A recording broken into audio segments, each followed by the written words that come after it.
Assalamualaikum warahmatullahi wabarakatuh. Selamat pagi, salam sejahtera untuk semuanya. Bismillah, alhamdulillah, wassalatu wassalamu ala sayyidina rasulillah, wala hawla wala quwwata illa billah. Amma ba'd. Yang kami banggakan, rekan-rekan semuanya, pimpinan unit kerja SPKEP se-Kabupaten Pasuruan Undang Nomor 11 tahun 2020 beserta turunannya dan nanti akibatnya bagi kita semua apa. Kita semua hari ini harus bersyukur karena diberikan kesehatan. Amin ya rabbal alamin. Salam serta salam semoga tetap terlibatkan dalam junjungan kita Nabi Muhammad sallallahu alaihi wasallam. Bapak Ibu sekalian yang kami hormati, rekan-rekan semua yang kami hormati, khusus Paktum yang kami hormati. Pertama, perlu kami sampaikan laporan, perlu sampaikan informasi juga. DPC Kabupaten Pasuruan awal pendirian itu 19 pimpinan unit kerja yang dilantik secara bersama. Kemudian setelah itu satu PUK perusahaannya sudah tutup. Gimana? Ini adalah diskusi panel dan analisis. Maksudnya gini. Kenapa kita kemas dengan diskusi panel?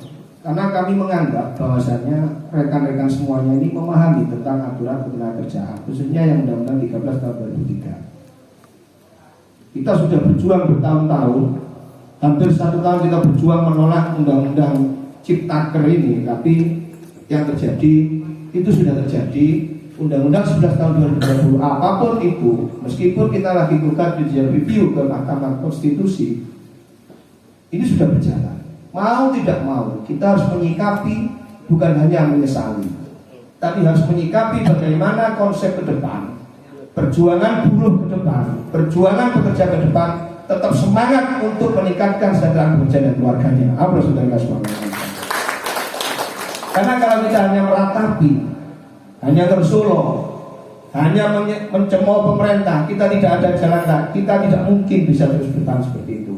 Maka kita harus mencari solusi hari ini, bagaimana strategi memperjuangkan atau mengambil langkah ke depan sehingga kita semua sebagai pimpinan serikat pekerja, baik kita pimpinan unit kerja maupun dewan pimpinan cabang sampai dengan pusat, bisa mencari alternatif solusi, mencari celah-celah bagaimana kita tetap memperjuangkan kesejahteraan pekerja ke depannya.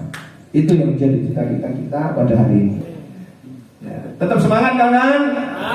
Siapa kita? Siapa kita? Cerdas, pikiran, kerja. Adalah kita bau-membau untuk terus memperjuangkan kesejahteraan pekerja. Yang penting kita tidak pernah menyerah. Apapun yang terjadi, siapapun yang menghalangi perjuangan kita harus kita lawan. Setuju? Demikian, terima kasih. Kurang lebihnya mohon maaf apabila ada kata-kata yang kurang berkenan. Bagi Bapak Ibu semuanya kami mohon maaf yang sebesar-besarnya. Akhir kalam, wallahu muwaffiq ila thoriq. Assalamualaikum warahmatullahi wabarakatuh.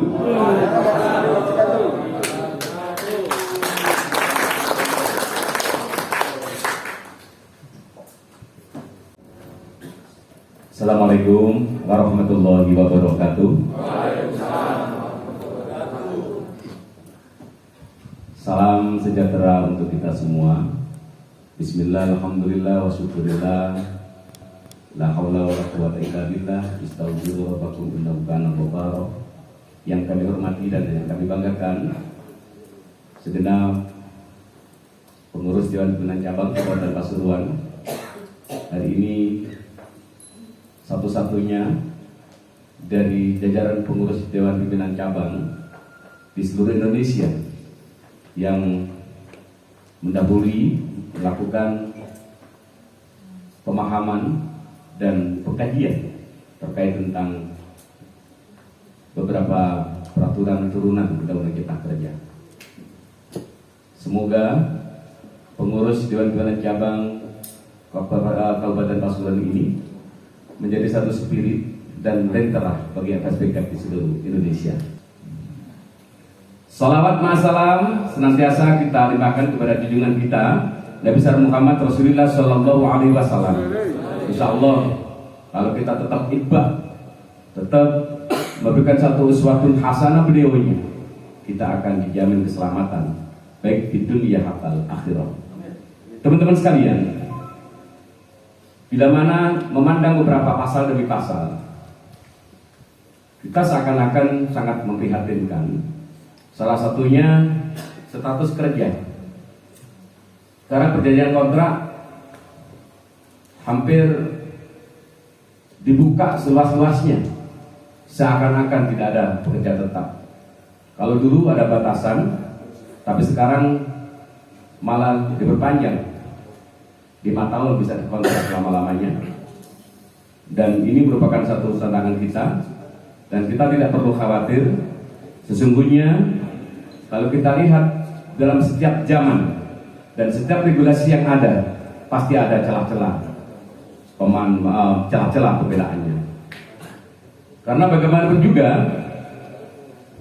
kalau kita tetap terbawa arus dalam memandang satu konsep pasal, kemarin saya coba untuk memadukan antara kajiannya Apindo dan kajiannya teman-teman serikat pekerja.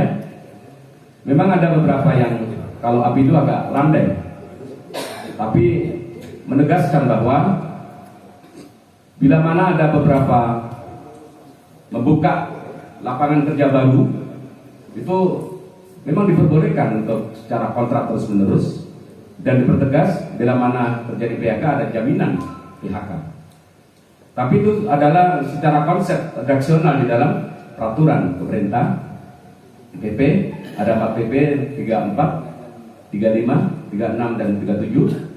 Dan kita kalau melihat dari beberapa keprihatinan juga di saat ada penetapan UMK, bila mana UMK ditetapkan oleh gubernur, ada salah satu sanksi kalau misalnya mekanismenya tidak sesuai. Ini yang menjadi kekhawatiran pejabat negara di tingkat provinsi. Dan apalagi ada upah kerja, itu juga merupakan satu keprihatinan bagi kita. Tapi yakinkan pada diri kita, teman-teman sekalian, insya Allah sarana dari turunan dari PP Undang-Undang Cipta Kerja ini merupakan satu lahan ibadah kita, perjuangan kita. Insya Allah masih ada rumusan-rumusan. Kalau toh ada perusahaan yang memang mencoba untuk menetapkan pekerja tetap dibumi hanguskan, kan banyak sekarang ya. Masa saya prihatin kemarin ada pengaduan, ada usia-usia yang sudah menginjak pensiun, semuanya pada resah karena harapan pekerja pada titik akhir adalah bagaimana mendapatkan perlindungan pensiun itu sebagaimana harapan 13/2003 2 kali pesangon dan yang lainnya yang ditentukan dalam perjanjian kerja bersama. Tapi ada beberapa anulir dari beberapa pengusaha bahwa mencoba memberikan satu pandangan-pandangan PKB tidak berlaku, yang berlaku adalah Undang-Undang Cipta Kerja. Bagaimana Pak solusinya? Tetap yakinkan. Yang disampaikan oleh Bung Soleh tadi adalah kekuatan regulasi yang paling kuat adalah perjanjian kerja bersama. Sehingga teman-teman sekalian, di dalam mensukseskan perjanjian kerja bersama itu dibutuhkan satu kemampuan bagaimana membaca karakter pimpinan kita, sehingga dipersiapkan negosiasi, komunikasi, dan bagaimana meyakinkan pihak pengusaha bahwa sesungguhnya perusahaan bisa berkembang dengan baik, perusahaan bisa meningkatkan kualitas produksinya adalah salah satu aset dari pekerja, merupakan satu poin yang utama bila mana pekerja diorangkan, disejahterakan, maka perusahaan akan selalu istiqomah untuk menjalankan produktivitasnya. Itu yang kita yakinkan. Tapi namun demikian, bila mana ada beberapa perusahaan kan memang macam-macam karakter perusahaan. Ada yang memang patuh terhadap undang-undang, undang-undangnya segini ya harus begini. Tapi di sisi lain, ada perusahaan yang memang mempunyai satu naluri kemanusiaannya sangat tinggi. Sehingga maka disitulah kita harus berperan, memainkan dan memposisikan sebagai pimpinan di kerja, karena sesuai dengan amanah 21/2000 Serikat Pekerja, bagaimanapun kondisinya, bagaimanapun regulasinya, tetap memperjuangkan, meningkatkan kesejahteraan buruh dan anggotanya. Kalau kita tetap berprinsip seperti itu, insya Allah semangat kita tidak akan luntur. Dan sebetulnya kalau Undang-Undang Cipta Kerja ini, saya pribadi ada kontroversi. Satu sisi menolak, sisi lain menerima. Karena saya juga direktur BUMDes. Jadi direktur BUMDes di seluruh Indonesia dengan adanya Omnibus Law ini sangat-sangat diuntungkan. Tapi sisi selagi pekerja, saya juga memikirkan nasib para buruh. Tapi setelah ada beberapa diskusi jam 12 malam saya Bung Soleh, insya Allah Pak Ketum, kalau BUMDes kita ini bisa memfasilitasi ruang bagaimana mengangkat pengangguran di desa-desa kita, meningkatkan upah di desa-desa kita, maka pengusaha akan meneteskan air mata karena tidak ada SDM yang berkualitas yang ingin masuk ke perusahaan karena BUMDes masih mampu menggaji UMK di desanya. Bisa nggak ini? Bisa. Makanya kita harus terus bergerak. Saya paling ini berpandang, oh iya ya, mungkin ini Gus Soleh ini benar juga nih. Kalau nanti BUMDes itu bisa kuat, maka perusahaan ada buka lowongan, ngapain ke perusahaan kerjanya seperti budak, gajinya tidak sepadan dengan BUMDes. Maka disitulah akan ada titik nadir, satu peluang keberuntungan serikat pekerja untuk memberikan satu negosiasi yang positif.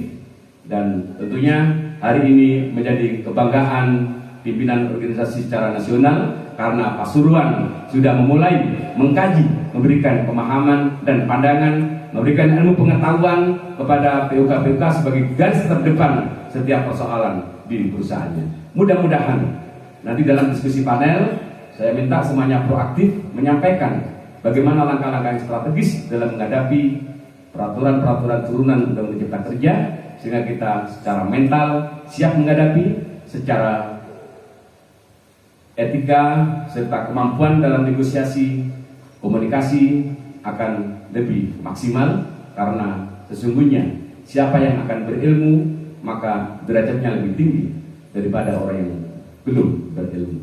Mudah-mudahan kegiatan pada pagi hari ini mendapatkan ridho dari Allah, teman-teman mendapatkan ilmu pengetahuan yang maksimal, selalu dijaga kesehatannya, dan siap bergerak, berjuang, melawan kezaliman dan ketidakadilan. Demikian yang bisa kami sampaikan, kurang lebihnya mohon maaf. Ihdinas siratal mustaqim, wabillahi taufiq wal hidayah, waridha wal inayah. Wassalamualaikum warahmatullahi wabarakatuh. Siapa kita? Siapa kita? SBK? Bismillahirrahmanirrahim. Diskusi panel dan analisis Undang-Undang Nomor 11 Tahun 2020 tentang Cipta Kerja beserta aturan turunannya secara resmi dibuka dan dimulai.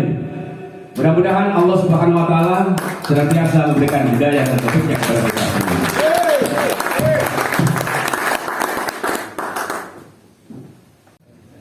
Assalamualaikum warahmatullahi wabarakatuh.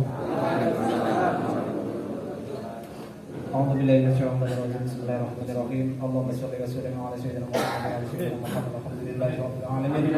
Allahumma shalli ala nabiyyina wa rasulina sallallahu alaihi wa sallam. Sayyidina wa maulana Muhammadin al-Mukhtar wa alihi wa ashabihi al-akhir adadin ya Allah. Allahumma shalli ala sayyidina Muhammadin sallallahu alaihi wa sallam min jami'il ahwali wal afat. وتقضي لنا جميع الحاجات وتطهرنا بها من جميع السيئات وترفعنا به عندك اعلى الدرجات وتبلغنا بها اوصل الخير من جميع الخيرات والخير يا الله. Assalamualaikum warahmatullahi wabarakatuh.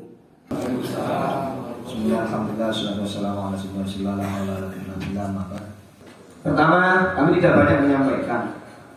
Tadi sudah kami sampaikan dalam sambutan. Acara pada hari ini tujuan yang pertama adalah teman-teman bisa memahami ketentuan yang diatur dalam Undang-Undang Nomor 11 Tahun 2020 tentang Cipta Kerja. Khususnya, bukan berarti yang lain tidak boleh memahami, khususnya tentang bab 8 tenaga kerjaan. Jadi kami melihatnya gini, menurut pandangan kami, kebetulan kami juga di DPP dimintai oleh Pak Ketua Umum untuk bidang advokasi. Setelah kami baca-baca, memang banyak persoalan hukum yang terjadi. Di antaranya yaitu tentang kontrak kerja. Ya, bagaimana kontrak kerja kalau dulu ada batasan waktu, hari ini batasan waktunya hilang. Kemudian dulu yang dianggap pekerjaan yang yang bersifat sementara itu dulu itu pekerjaan yang sementara yang batasannya dulu itu 3 tahun sekarang menjadi 5 tahun. Ya, itu beberapa hal yang diatur dalam PP 35. Ya. Kemudian terkait dengan upah, ini juga upah UMSK juga hilang. Ini yang susah, ini yang teman-teman yang sudah mendapatkan UMSK. Ini jelas sudah hilang dalam ketentuan, tidak diatur. Kemudian beberapa hal lagi tentang pesangon yang luar biasa. Ini menjadi persoalan bersama ini. Dan informasikan kemarin itu sudah ada diskusi, ada beberapa persoalan dari BUK itu tiba-tiba berusaha mengambil kebijakan di rumah. Kan teman-teman dalam segi argumentasi ini pasti kalah telak. Kalau kamu tidak mau dirumahkan, ya sudah, tak kasih pesangon saja karena Pak Beni sudah rugi 2 tahun berturut-turut, maka pesangonnya 0,5. Ya, kalau yang berugi berturut-turut itu 0,5, setengah dari pesangon. Kalau efisiensi 1 kali, kalau dulu ingin pesangon banyak, teman-teman bisa 1 kali ketentuan bikin ulang. Ya, biar di SP1, SP2, SP3 sama 1 kali. Jangan sekarang sama 1 kali, 2, 3 setengah kali. Inilah persoalan-persoalan. Terus bagaimana kita memperjuangkan itu? Bagaimana kita melakukan perlawanan terhadap itu? Tadi tak disampaikan. Ayo kita pertahankan PKB, PP dan sebagainya. Tapi nanti biar diulas oleh beliau-beliaunya terkait dengan hal tersebut. Siapa kita? Siapa kita? Itulah yang kemudian kawan-kawan sekalian, kita ini menjajah diskusi-diskusi pada hari ini. Kita terjadi hasanah keilmuan. Kemudian dari Pak Mali secara pandangan akademisnya, Mas Effendi praktisinya, dia sering gugat ini. Tapi hari ini masih belum ada putusan yang berpedoman pada undang-undang kita kerja. Karena gugatan pun kan 3 bulan, ini kan masih baru, masih belum ada. Cuma sisi pandangannya bagaimana? Ya. Kemudian teman-teman nanti kami minta pelajari betul, tanyakan sesuatu. Jangan pulang malah di sini disuruh tanya katanya, kemudian waktu pulang, ya baru WA, SMS gimana ini berarti apa kode yang ada gitu. Tapi bukan berarti nanti kita tidak menerima pertanyaan gitu.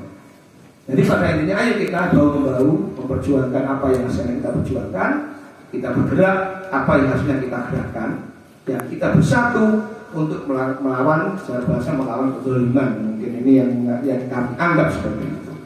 Itu mungkin Bapak Ibu, ibunya di luar ada ibu satu. Bapak Ibu sekalian yang kami hormati, prolog yang kami sampaikan mudah-mudahan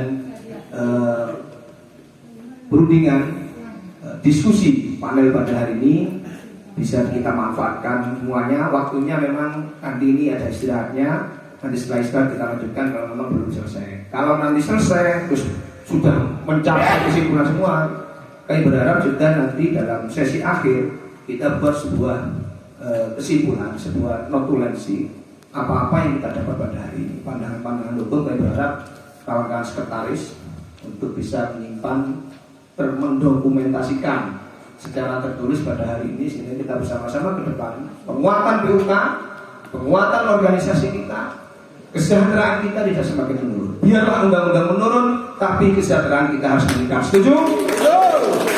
Biar lihat sebentar lagi. Hidup baru. Siapa kita? Siapa kita? Sekian, terima kasih. Kurang lebihnya mohon maaf. Nanti bukan Allah muwaffiq. Wassalamualaikum warahmatullahi wabarakatuh. Waalaikumsalam. Assalamualaikum warahmatullahi wabarakatuh. Singkat saja to the point untuk meningkat waktu karena sifatnya hanya pengembang saja, pelengkap saja. Yang lebih inti adalah nanti terkait dengan strategi bagaimana menghadapi Undang-Undang 11 2000 tentang CIKR ini. Kawan-kawan sekalian, saya hanya ingin menegaskan satu hal, bahwa Undang-Undang 11 2000 tentang CIKR ini adalah satu bentuk nyata bahwa ternyata kita ini sudah memang berada di hutan rimba. Gak ada, negara sudah hilang. Negara sudah hilang, betul. Karena apa? Negara Indonesia dibentuk sebagaimana alinea keempat Undang-Undang Dasar 1945. Benar gak? Ya, benar betul. Di situ pokoknya adalah apa? Nah, mewujudkan kesejahteraan umum, mencerdaskan kehidupan bangsa. Dua hal ini yang utama, tetapi saat ini sudah tidak ada. Politik adalah untuk mencerdaskan kehidupan bangsa, tetapi yang ada di Indonesia politik adalah hanyalah sekedar sajian sandiwara. Kemudian tentang kesejahteraan umum, negara sudah tidak ada lagi untuk terkait dengan kesejahteraan rakyatnya. Yang ada adalah bancaan, rayahan terkait dengan apa yang dimiliki oleh bangsa dan negara ini. Itu dibuktikan dengan adanya Undang-Undang CIKR 11 2000. Kemudian selama ini kita, apa yang kita lakukan terkait dengan hal tersebut? Sebetulnya sudah lama kita melihat bahwa undang-undang ini 100% yakin akan disahkan. Meskipun Omnibus Law ini terus kita lakukan perlawanan, tetap terus kita tolak, maka antisipasi ketika negara memaksakan itu, maka harus dilakukan perlawanan di tingkat PUK. DPP sangat bangga terhadap Pasuruan, kawan-kawan Pasuruan yang pertama kali mengadakan kajian seperti ini. Aplaus untuk DPC Pasuruan. Karena baru kemarin, di bulan kemarin dirapatkan bahwa ini harus terus kita galakkan. Tetapi Pasuruan lebih utama, dan satu hal yang positif nanti akan akan berkembang, akan untuk daerah-daerah yang lain, dan satu penghargaan bahwa kita semua bisa hadir di sini. Satu kebanggaan bagi DPP Pasuruan masih tetap eksis dan melakukan terobosan-terobosan. Karena apa? Saat ini posisi kita adalah maju tatu, mundur ajur, mandek remek klienti. Tetap maju dong. Maju tatu, mundur ajur, mandek remek. Ayo mending maju. Saya ngerti tatunya gursidik kan gitu. Artinya apa?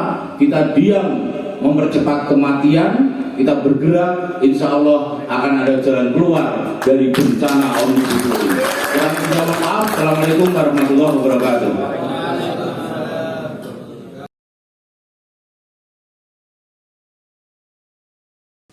Baik, terima kasih. Assalamualaikum warahmatullahi wabarakatuh.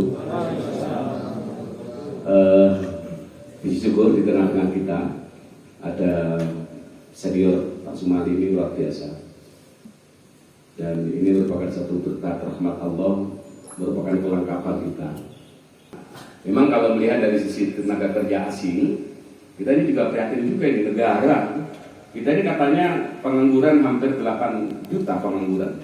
Tapi kenapa memberikan pintu kepada tenaga kerja asing, membuka kartu merah, mempermudah persyaratan, tidak harus berbahasa Indonesia dan tidak harus bagian-bagian skill, semuanya dibuka seluas-luasnya.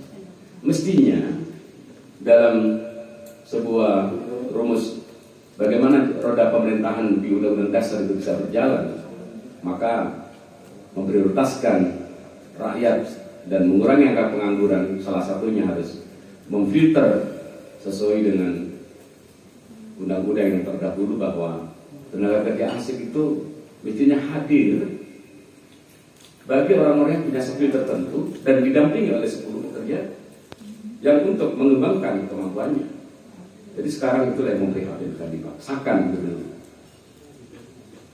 Terus sisi lain, tadi sudah ada beberapa persoalan dan saya kira nanti akan dibuka selas-selasnya, dan kami yakin setiap persoalan kalau kita bahas dengan ahlinya maka masalah itu akan dipermudah. Jangan tanya kepada persoalan ketenagakerjaan kepada arsitek, salah. Kalau arsitek itu jelas memberikan satu teknis bangunan awal sampai atas, rinciannya jelas. Tapi kalau kita bersama dengan tim ahli dan keahliannya juga tidak diragukan, maka kita insya Allah nanti pasal demi pasal pasti ada solusi cara mematahkannya. Pak, bagaimana ini kalau misalnya dalam perusahaan yang terdahulu ada pekerja tetap, tiba-tiba dirubah menjadi kontrak, pasangannya diselesaikan, kontrak akan dibuka semua. Apa yang menjadi keraguan-keraguan teman-teman? Kami yakin bila mana menghadapi sebuah masalah itu karena diawali dengan ragu-ragu, kurangnya keyakinan, maka hasilnya tidak akan maksimal. Tapi seburuk apapun regulasi, tapi karena kita sudah mempunyai ilmu pengetahuan dan keyakinan bahwa segala sesuatu ada Allah yang menentukan, maka tugas manusia hanya bagaimana berikhtiar dan berusaha dengan segala kemampuan dan keilmuannya, maka insya Allah akhirnya akan dimudahkan dan akan pasti akan dimenangkan kebenaran di saat ada kebatilan. Demikian sebagai mukadimah, dan kita semangati bersama. Jangan sampai ada yang ngantuk. Kita kupas tuntas. Pak Mali ini usia 63 tapi masih sehat. Kita doakan beliaunya selalu sehat walafiat dan mampu memberikan satu pandangan-pandangan kemudahan di saat setiap ada persoalan perburuan. Terima kasih. Assalamualaikum warahmatullahi wabarakatuh.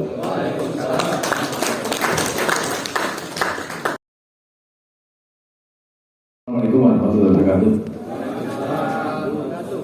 Selamat pagi dan salam sejahtera bagi kita semua. Yang kami hormati Bapak Sunandar selaku Ketua Umum DPP Pusdiket. Yang kami hormati Bapak Ahmad Soleh selaku Ketua DPC Pusdiket Kabupaten Pasuruan. Yang kami hormati Pak Mali sebagai guru kami senior, beliaunya sebagai pakar tenaga kerjaan, akademisi. Apresiasi pagi ini bisa bergabung dengan kita, ya kita tunggu jangan pemaparan dari beliaunya. Dan jajaran DPC yang berbahagia, juga kami cintai kawan-kawan dari masing-masing PUK yang kebetulan hadir di kesempatan berbahagia di dalam keadaan sehat walafiat. Terima kasih atas kesempatan diberikan kepada kami. Mungkin tidak panjang karena nanti ada materi yang lebih konkret dari beliaunya Pak Mali terkait strategi masing-masing PUK dalam melakukan komunikasi dengan manajemen, yang mana kita akan menggantar bagaimana pelaksanaan Undang-Undang Cipta Kerja Nomor 11 Tahun 2020 beserta aturan pelaksananya. Jadi ini ada mungkin sekilas materi, ya, mungkin dipandang kurang lengkap, nanti kawan-kawan bisa mengadopsi dari materi yang. Jadi kami menyiapkan hanya materi yang kiranya krusial, yang perlu dipelajari oleh kawan-kawan, yaitu terkait aturan turunan di PP 35 terkait PKWT, waktu istirahat, dan PHK. Nah ini mungkin materi belum sempat difotokopi, ya, belum sempat, ya, mungkin sekilas saja. Ya. Nanti yang materi itu bisa diperdalam oleh beliau-beliaunya. Jadi kami mengulas terkait di PKWT pasal 59 itu di Undang-Undang 13, di sana diatur yang mana bahwa untuk PKWT itu lamanya 3 tahun, ya, 3 tahun dapat diperpanjang hanya 1 kali. Namun di PP 35 tahun 2021 ini semakin marah dan ini juga menjadikan polemik kita di perusahaan masing-masing, yang mana PKWT sekarang diperpanjang menjadi 5 tahun. Dan untuk perpanjangan pun itu yang dulunya boleh diperpanjang 1 kali ya dalam jangka waktu 1 tahun, namun sekarang lebih panjang lagi, sehingga mulai dari awal perjanjian 5 tahun bisa diperpanjang bisa hampir total 10 tahun ya, hampir semakin prihatin kita sebagai pekerja. Ini juga menghalangi kesejahteraan pekerja untuk menjadi pekerja tetap. Jadi ini pekerja sebagai waktu tertentu yang berkepanjangan. Lanjut. Nah, perhitungan upah pesangon yang di pasal 156 Undang-Undang 13 ya jelas di sana. Untuk pasal 156 kalau pesangonnya ya perhitungannya sama dengan pasal 40 di PP 35, namun yang menjadi polemik adalah di ayat 4. Kalau di Undang-Undang 13 di sana ada penggantian hak itu 15%, namun di pasal 40 15%-nya dihilangkan. Ini sudah mulai nampak kesejahteraan kita dikebiri dengan adanya PP 35. Lanjut. Nah, itu mungkin di materi sudah difotokopi, itu lebih lengkap ya. Jadi kita yang menyoroti adalah kejadian yang mulai muncul di Pasuruan, ada permasalahan PKPU, ada permasalahan perusahaan yang akan dipilotkan, yang dulunya pilot itu perusahaan berkewajiban untuk memberikan 1 kali pesangon ya. Dengan munculnya PP 35 sekarang diberikan 0,5 ya. Itu semakin tragis lagi.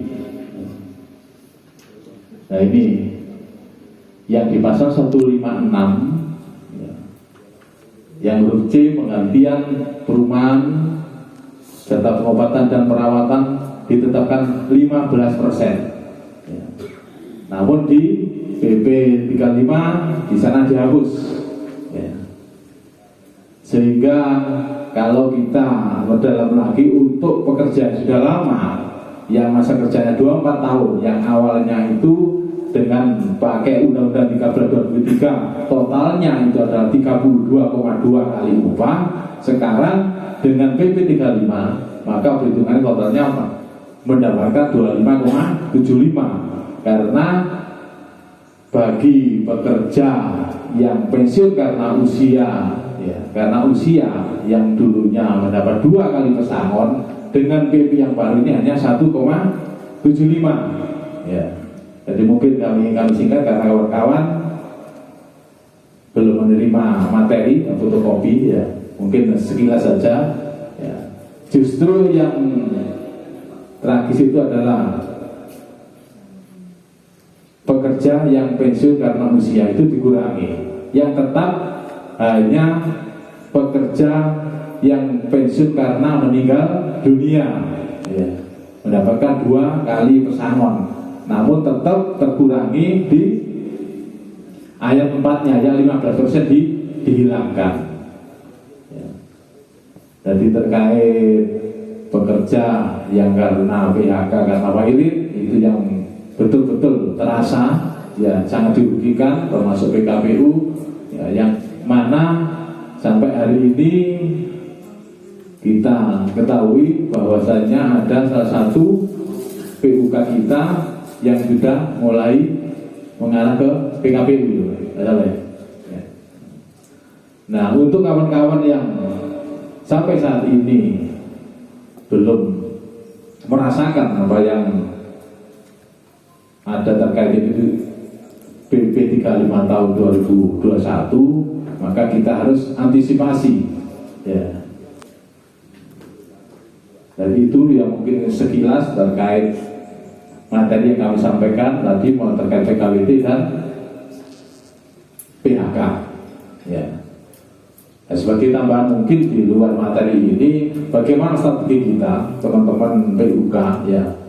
Kita harapkan memang masing-masing PUK itu punya pengetahuan dan fundament yang cukup terkait untuk melakukan komunikasi sosial dengan manajemen, karena pelaksanaan ini ya, tidak kesemuanya mungkin masing-masing perusahaan ya. Sepanjang teman-teman PUK itu bisa menjalin komunikasi yang baik, komunikasi sosial, dan menjalin hubungan industrial yang baik, maka segala apa yang menjadi hak-hak kita bisa dikomunikasikan dengan baik. Ya, itu adalah modal awal. Ya, kita tidak fokus pada regulasi yang ada.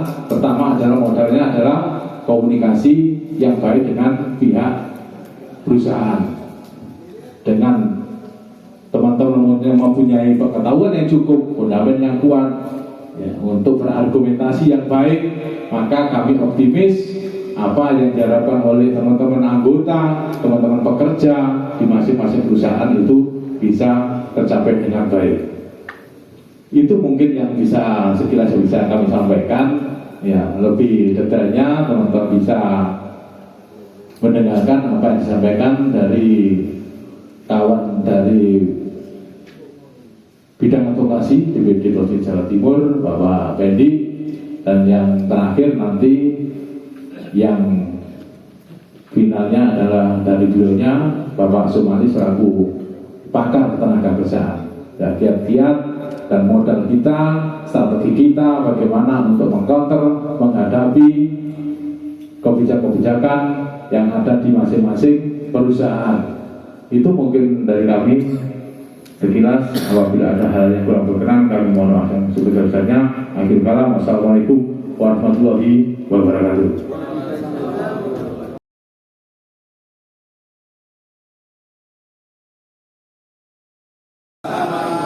Yang saya hormati pakar hukum Bapak Sumali, dan saya hormati Ketua Umum serta jajarannya, yang saya hormati Mas Soleh, Ketua DPC, beserta pengurus yang lainnya, saudara saya Mas Yudo, rekan saya, tadi satu angkatan dengan saya sebenarnya. Jadi mungkin langsung saja terkait dengan diskusi hari ini adalah Undang-Undang Cipta Kerja beserta dengan turunannya. Kebetulan yang sudah saya kerjakan hari ini adalah terkait dengan PP 35, perjanjian waktu tertentu, alih daya, waktu kerja, waktu istirahat, dan PHK. Sebenarnya di dalam ketenagakerjaan itu bagi pekerja yang paling penting adalah upah, kepastian kerja, pensiun mendapatkan pesangon, kemudian jaminan kesehatan. Itu yang harusnya dilindungi di dalam ketenagakerjaan itu. Tapi saudara-saudara sudah ketahui bahwasanya ternyata pemerintah beserta DPR di dalam Undang-Undang Cipta Kerja ini secara sistematis mengurangi apa yang menjadi kesejahteraan kita semua, apa yang menjadi kesejahteraan kaum pekerja atau kaum buruh. Ini memang sudah dikurangi secara sistematis oleh pemerintah dan DPR kita.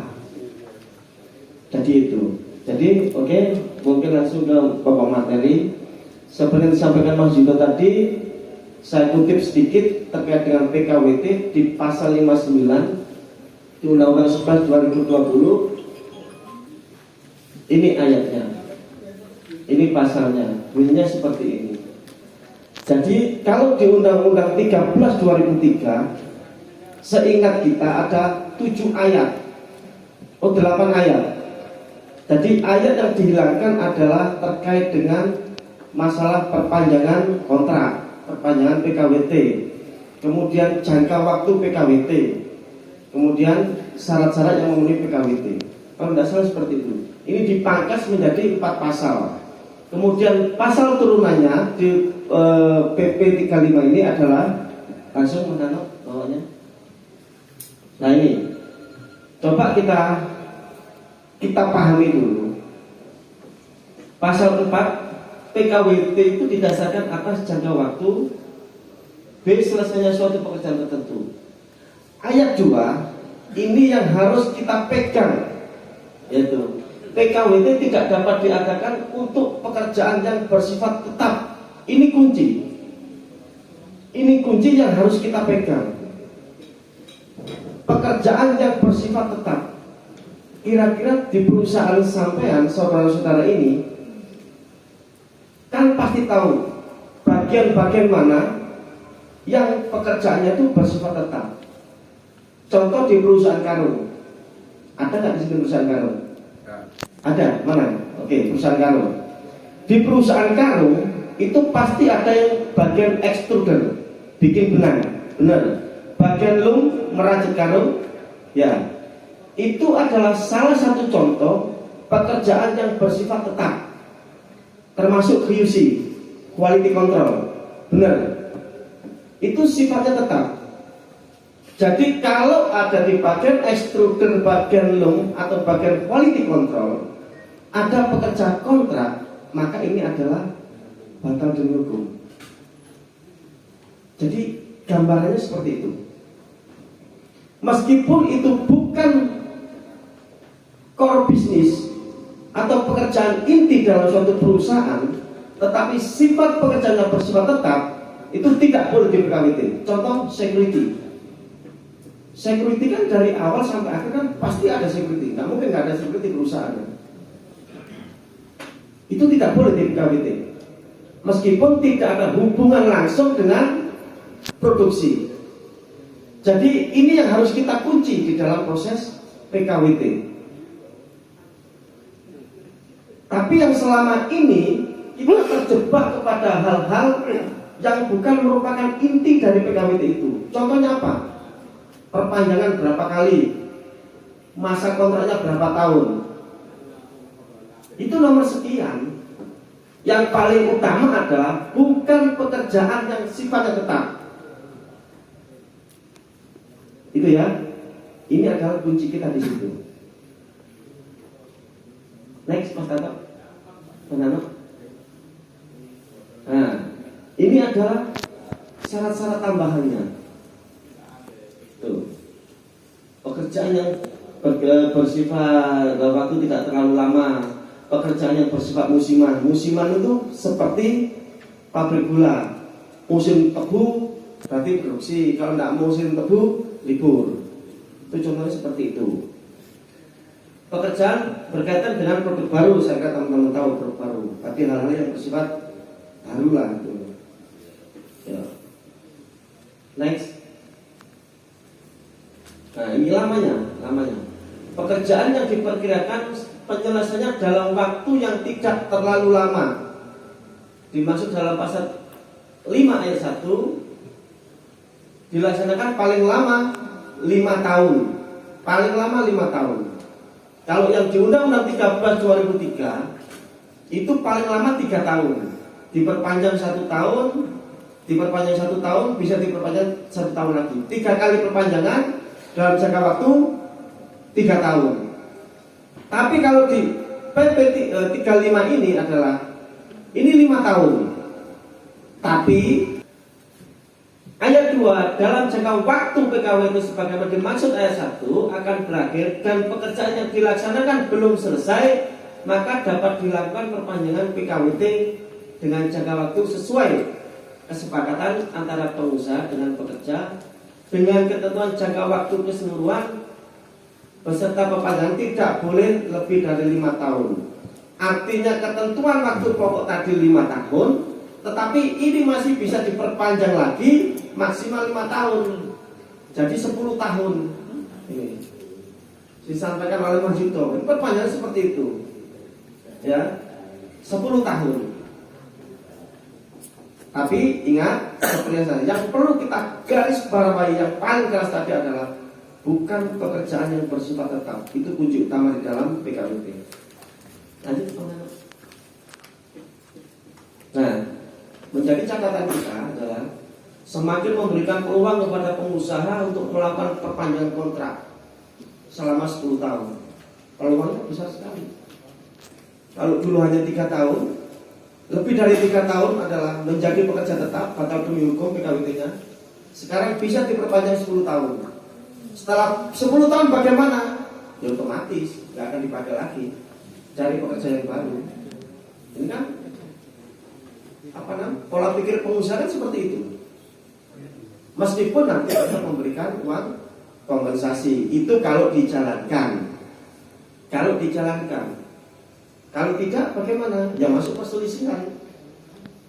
Jadi untungnya kita ini tergabung di dalam serikat pekerja, itu masih bisa kita lakukan upaya-upaya pembelaan terhadap anggota kita apabila pengusaha melanggar dari pada ketentuan undang-undang tersebut. Pasal 43. Pengusaha dapat melakukan pemutusan hubungan kerja terhadap pekerja atau buruh karena alasan perusahaan melakukan efisiensi yang disebabkan perusahaan mengalami kerugian, maka pesangonnya adalah 0. Jadi di sini di penjelasannya tidak ada lagi kata-kata kerugian secara 2 tahun berturut-turut. Coba dilihat, hanya dapat dibuktikan dengan audit dari akuntan publik. Tidak perlu 2 tahun. 6 bulan rugi, ada bukti akuntan publik, maka ini terpenuhi.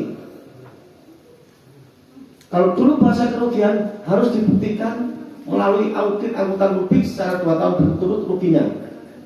Kalau ini enggak, coba dicek lagi. Ayo kita belajar bersama-sama, ayo kita telah bersama-sama. Kira-kira di penjelasan pasal 43 itu ada nggak yang menyatakan kerugian selama 2 tahun berturut-turut? Coba Mas, yang bawah. Ayo kita baca. Penjelasan pasal 43 PP 35. Kalau tidak ada bahasa kerugian 2 tahun berturut-turut,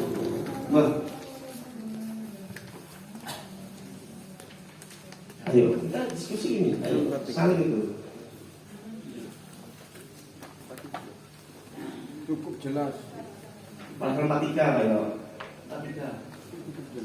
Ayat 1.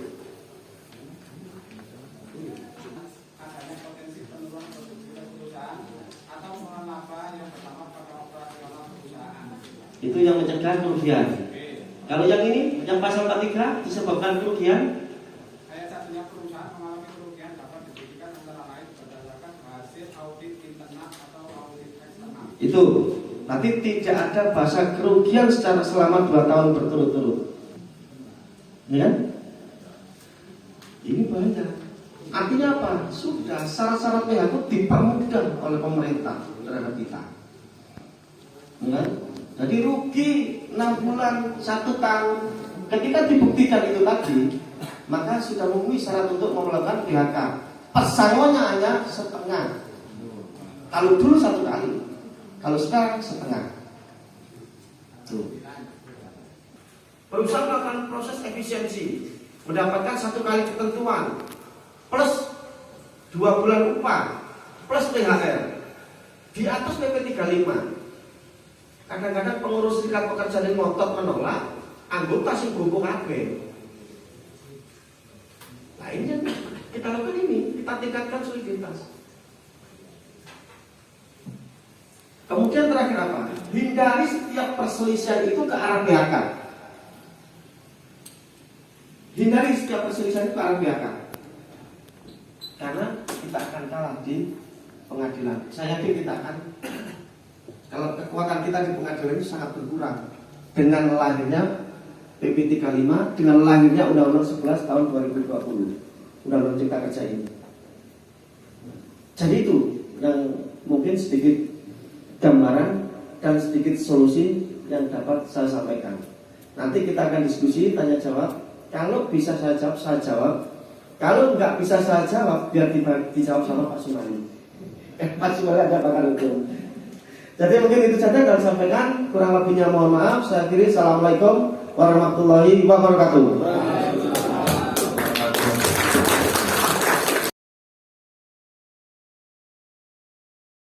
warahmatullahi wabarakatuh.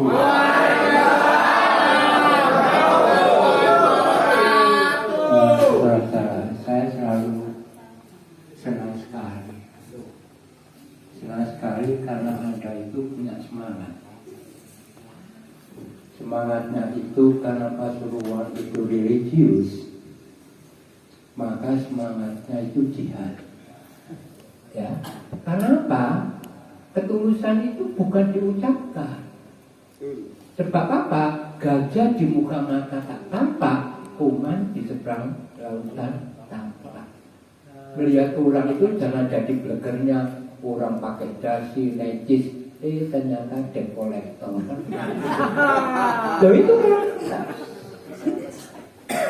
biasanya orang ngomongnya bluk gitu. Ya, belajar itu nggak harus menulis. Anda cuma menggunakan mata, ya, kemudian telinga. Itu saya belajar dari Menteri Perdagangan. Saya dipelajari pada saat itu.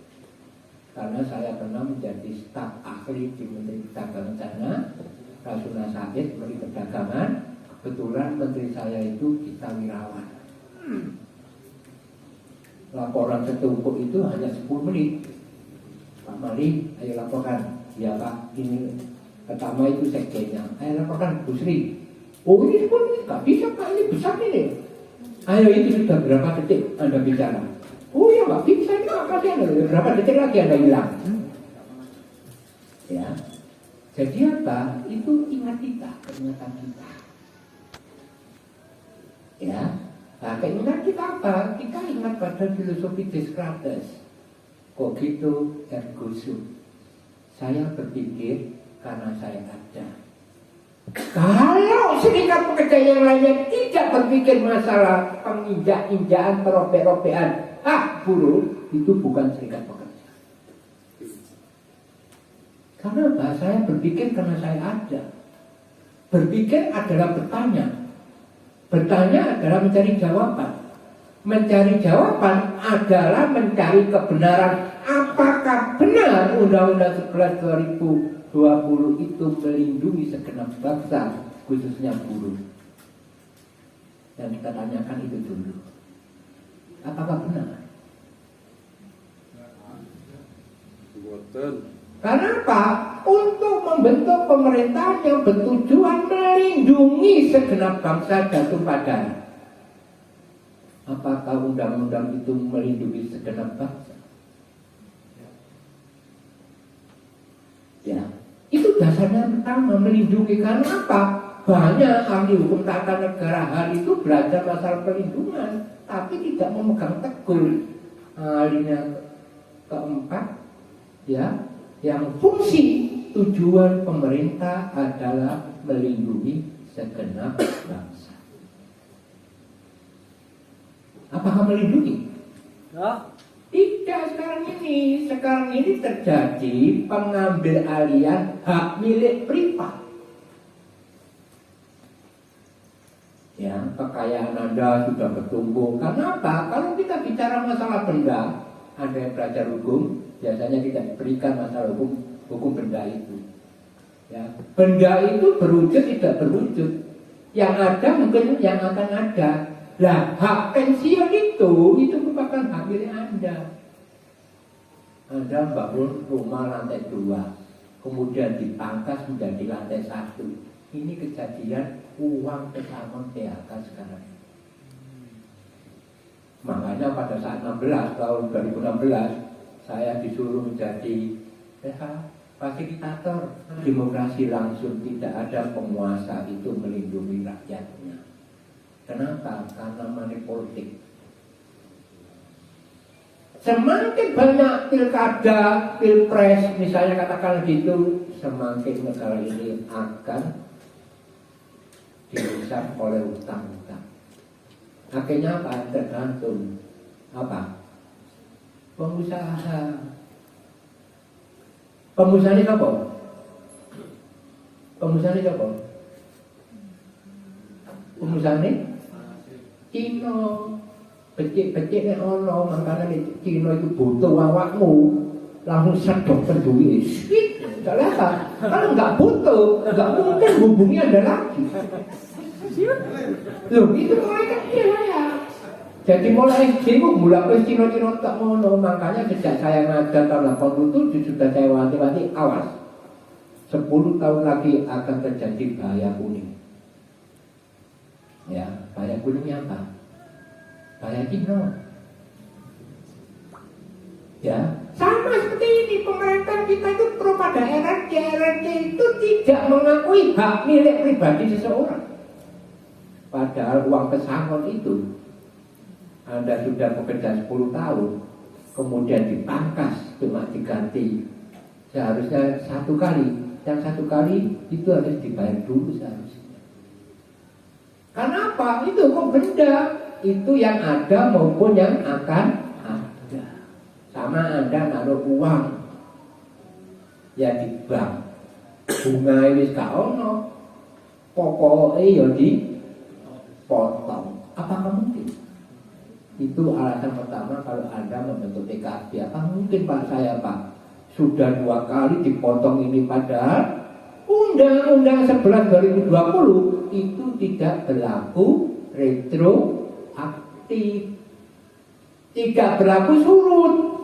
Yang berlaku surut itu hanya Undang-Undang Tipikor 3199 sama 3999 itu tentang hak asasi manusia. Kenapa Tipikor? Karena hasil korupsi yang lalu bisa diusut untuk dikembalikan. Nah, kalau ini kan tidak, itu hak Anda. Anda sudah bangun rumah lantai 5, tiba-tiba dipotong, dijadikan lantai 1. Apakah yang mau? Wes ini loh, kalau duwe bojo, ayu klemis-klemis, mudah dijaluk, diganti bojo liya, sing kiwis-kiwis ya apa gelem. Nah itu alasannya apa? Alasannya serekalan, tapi itu harus Anda lakukan apabila ada personalia atau AND yang akan mengganti PKB. Ya kita banyak ketatanegaraan itu, tapi teori-teori prinsip-prinsip masalah perlindungan punyanya Leslie, punyanya Lipson, punyanya Biden, bahkan punyanya McIver di dalam biasanya mesti ada ilmu negara diajari bagaimana perlindungan itu. Ya, Anda bakal melindungi. Anda bakal melindungi anggota Anda. Tugas Anda sebagai serikat pekerja. Siap. Masa melindungi? Apakah legal Anda membela itu? Apakah ada kepastian hukum? Ada. Di mana diatur?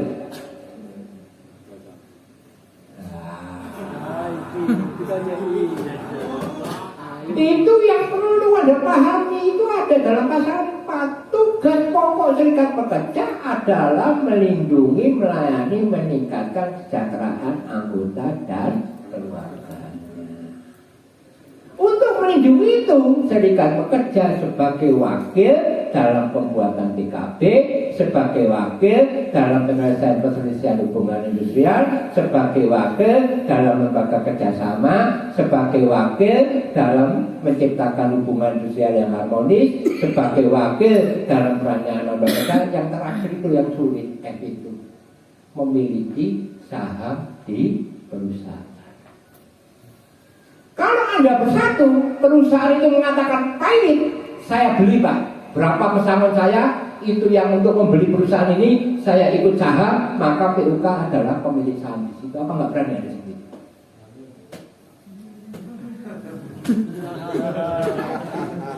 Loh iya, kalau ada pabrik katakan kiwi itu kan besar, 20.000 katakanlah. Ya. Nah, kemudian ada katakan kiwi, saya pahit. Berapa pilotnya, berapa hutangnya, berapa ini saya jangan dibayar selama 6 bulan, tapi bayaran saya masukkan sebagai saham pemilikan di Kiwi situ, maka dudukkan anggota saya, pengurus saya sebagai manajemen perusahaan. Apa nggak berani? Ada pemikiran begitu. Loh barangkali loh dok, nanti kadang-kadang orang lo sarungan, nang bangi ditolak. Pak sana Pak, besar pame. Lagi jangan nak bangun lo.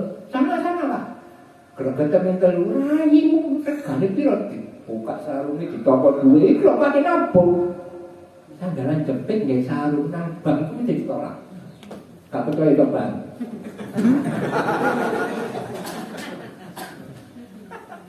Loh, itu kan jadi pas. Jadi kita ini sudah diambil hak-hak pemilikan pribadi. Kalau Anda belajar hukum, antara benturan antara hukum perdata dengan hukum administrasi, seharusnya yang dimenangkan itu adalah hukum perdata privat. Anda lihat, ya, negara ikut campur dalam privat, masalah perjanjian kerja, masalah upah, ya, masalah pesawat, itu hukum privat sebenarnya.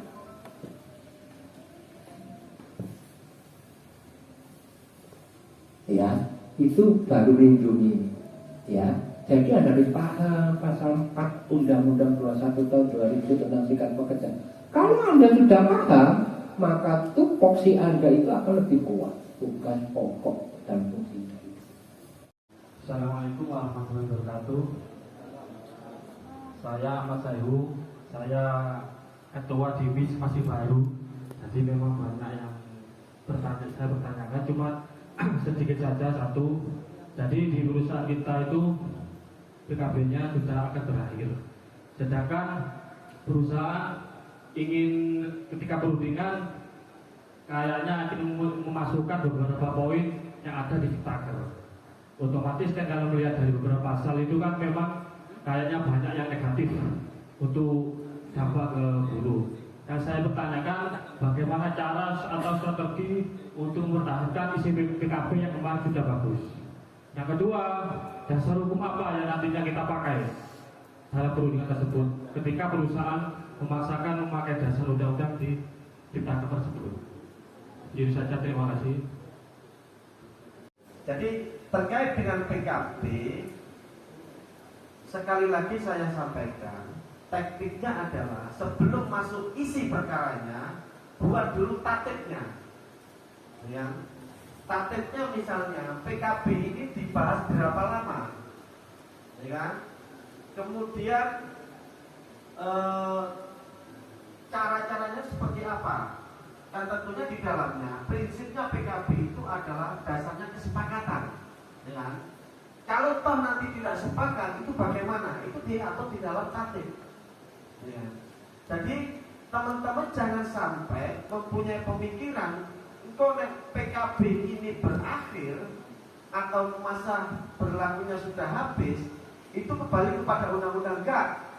Tadi sudah saya garis bawahi, kalau PKB ini masih dalam proses perundingan dan belum ada kesepakatan PKB yang baru, perlindungan kita adalah Kepmenaker 28 tahun 2014. Coba dibaca pasal 29 huruf C kalau nggak salah.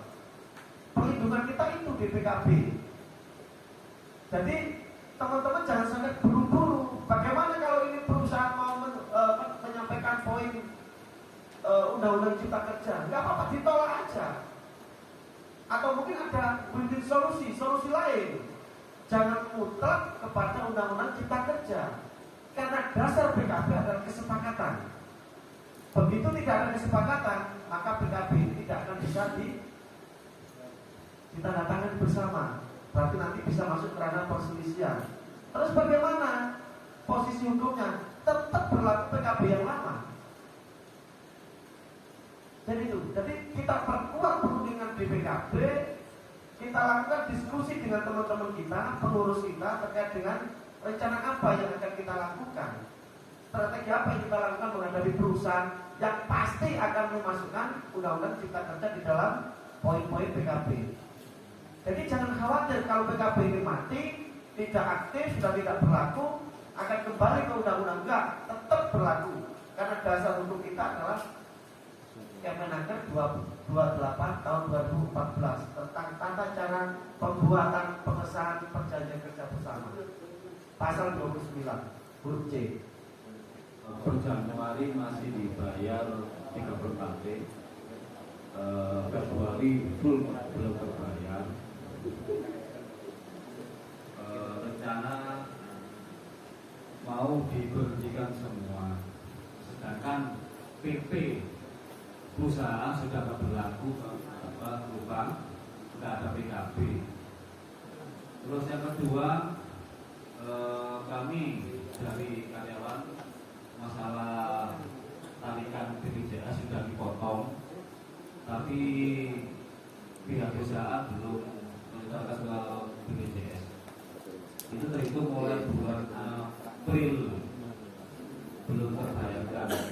Jadi tunggakan perusahaan ke BPJS sekitar per Januari kemarin 80 juta. Untuk permasalahan itu, untuk yang kami pakai nanti PP kan nggak ada PP di perusahaan, PKB juga nggak ada. Itu gimana Pak? Assalamualaikum warahmatullahi wabarakatuh. Nama saya Joko Tambang dari KPT Millennium Furniture Industry. Saya akan menanyakan terkait masalah perusahaan kami sedang PKPU Pak. Perusahaan kami dalam masa PKPU itu apakah nanti kita akan tetap mendapatkan pesangon sebesar 0,5? Apakah pantas Pak kita kerja sudah 20 tahun ke atas, nanti kita akan disesuaikan dengan undang-undang cipta kerja yang baru ini? Dua, apa itu selama musim pandemi kita itu tidak dinaikkan upahnya karena perusahaan mengacu kepada edaran menteri kemarin Pak. Jadi upah kita di tahun 2020 tidak ada kenaikan. Dan untuk tahun 2021 kita mau berunding terkait masalah upah, itu kita masih kesusahan karena dari manajemen tidak mau bertemu dengan kita. Apa langkah-langkah PUK yang harus dilakukan terkait kenaikan upah yang sampai saat ini musim pandemi belum berakhir Pak? Mungkin itu. Terima kasih. Assalamualaikum warahmatullahi wabarakatuh. Terima kasih.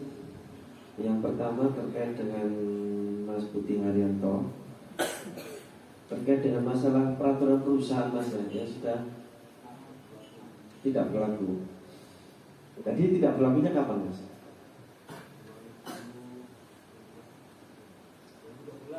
2012.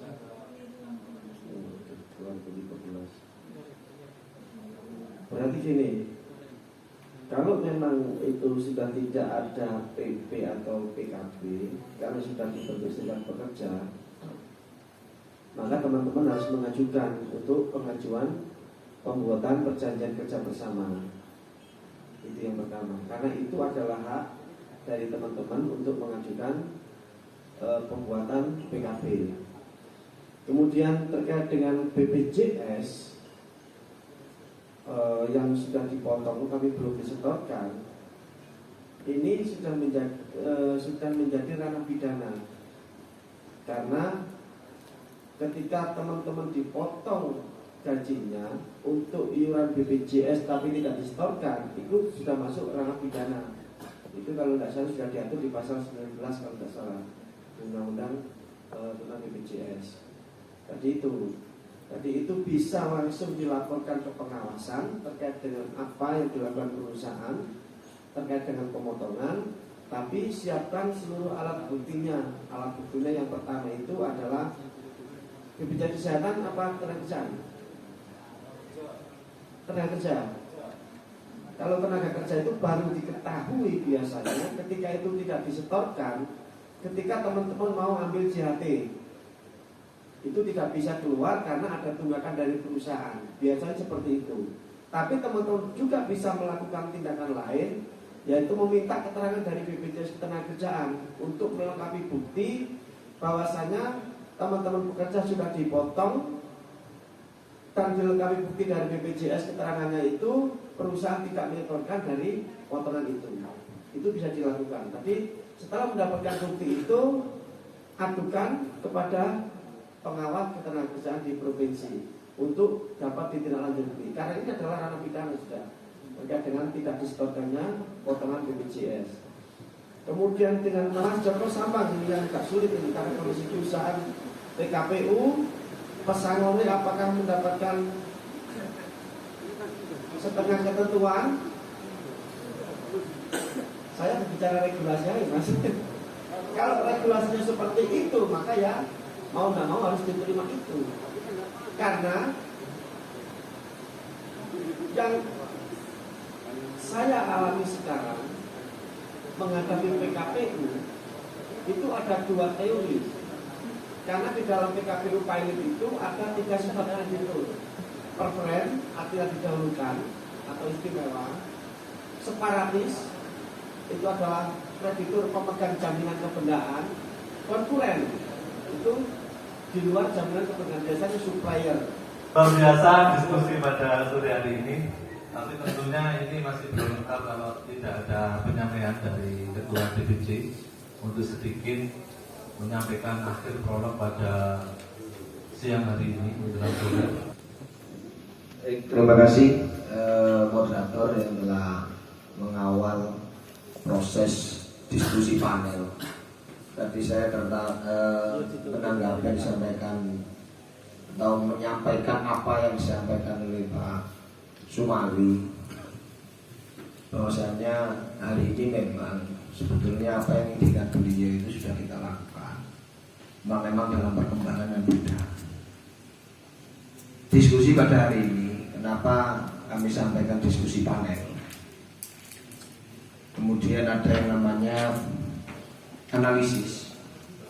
Karena bentuk dari diskusi panel itu, cara bahasa itu yang di depan itu panelis, tapi juga sebagai narasumbernya memberikan pandangan-pandangan. Kemudian teman-teman juga tidak hanya satu arah menanyakan, ya, tapi teman-teman POK ini pelaku, maka teman-teman juga punya hak untuk menyampaikan sesuatu. Kemudian sebagai closing statement atau closing pada hari ini, penutup pada hari ini, pertama kami sampaikan terima kasih kepada narasumber atau panelis Mas Effendi. Saya begitu banyak menyampaikan persoalan-persoalan dan pada prakteknya, tapi untuk Undang-Undang 11/2020 belum dipraktekkan dalam proses pengadilan. Ini sudah mulai proses, sudah mulai mengajukan gugatan di PHI. Insya Allah dalam waktu dekat sudah mulai proses ke persidangan. Yang selanjutnya, dari beberapa hal yang disampaikan narasumber tadi, ditarik kesimpulan sedikit, kalau saya salah ya mohon maaf. Pertama, Undang-Undang 11/2020 ini benar-benar terjadi degradasi atau penurunan terhadap kesejahteraan pekerja buruh. Di dalam sejarah bangsa Indonesia, kesejahteraan pekerja buruh ini selalu meningkat tiap waktu dan waktu. Mulai dari pemerintahan Pak Harto, pesangon waktu itu tidak sampai 9 kali atau sampai 25 kali. Ada kenaikan pada Kepmen 150 Gus Dur, kemudian ada lagi di Undang 13/2000, itu ada peningkatan. Hari ini pengurangannya bukan 1-2 kali upah, tapi sampai 10-15 bulan upah. Ini luar biasa. Jadi itulah teman-teman sekalian, kenapa kita hari ini bisa berdiskusi. Banyak hal yang diperoleh. Ya, tadi sudah disampaikan oleh Pak Sumali. Kita punya perda, kita punya perda 22, perda nomor 8 tahun 2016, kemudian hal-hal yang lain. Banyak sekali persoalan-persoalan yang disampaikan, solusi-solusi yang disampaikan tadi. Ya, prinsipnya terakhir adalah ayo kita bangun soliditas dan solidaritas. Penting itu. Terus tidak solid, tidak solidaritas, tidak duit misalkan, jules. Ya, maka ayo kita komitmen dalam berorganisasi, kita kuatkan solidaritas, kita kuatkan pengetahuan dan pemahaman kita. Jangan ragu-ragu dalam perjuangan, tapi hati-hati dalam bertindak. Yang penting jangan menyerah. Ya, pantang pulang sebelum menang. Hidup buruh. Siapa kita? Siapa kita?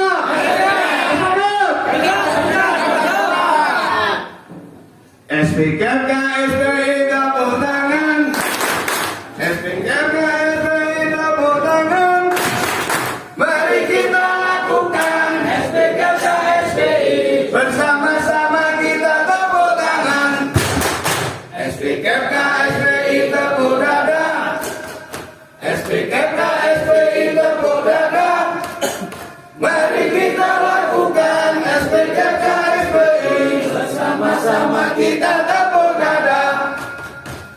SPKK SPI Tepuk Paha. SPKK SPI Tepuk Paha. Mari kita lakukan SPKK SPI. Bersama-sama kita tepuk paha. SPKK SPI Injak Bumi. SPKK SPI Injak Bumi. Mari kita lakukan SPKK SPI. Bersama-sama kita injak bumi. SPKK SPI berteriak, hu-ha. SPKK SPI berteriak, hu-ha. Mari kita lakukan SPKK SPI. Bersama-sama kita berteriak, hu-ha. SPKK SPI semuanya. Hu-ha. SPKK SPI semuanya. Hu-ha. Mari kita lakukan SPKK SPI. Bersama-sama kita semuanya. Hu-ha. Bersatulah wahai kamu untuk kejayaan bangsa. Bergeraklah hati selalu untuk ketenangan kita. Tingkatkan kewajiban kita dalam menghadapi era baru bangsa. Bersama Federasi SPK serentak membangun bangsa.